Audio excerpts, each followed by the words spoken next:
आमिशा पटेल और गदर 2 के डायरेक्टर अनिल शर्मा के दरमियान तनाज़ा शिद्दत इख्तियार कर गया।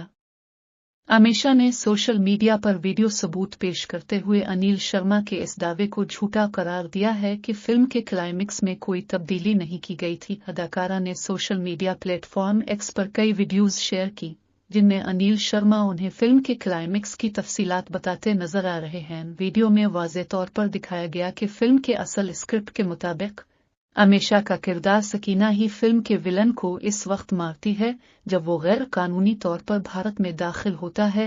अनिल शर्मा के हालिया इंटरव्यू पर रद्द अमल देते हुए आमिशा पटेल ने सोशल मीडिया पैगाम में लिखा, एक वीडियो सोशल मीडिया पर गर्दिश कर रही है जिसमें अनिल शर्मा वाज़ेह तौर पर मुझे बता रहे हैं कि मैं फिल्म के विलन को मारूंगी, तो अब वो क्या कहेंगी? चूंकि शायद ये वीडियो उनकी नज़र से नहीं गुजरी, मैं इसे ट्विटर पर शेयर कर रही हूं। अदाकारा ने 3 वीडियोज अपलोड करते हुए पहले हिस्से में लिखा, ये रहा पहला हिस्सा जिसमें अनिल मुझे साफ साफ बता रहे हैं कि मैं ही फिल्म के क्लाइमेक्स में विलन को मारूंगी।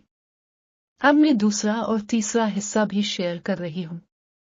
अब अनिल कैसे कुछ और दावा कर सकते हैं? वीडियो ही सबसे बड़ा सबूत है।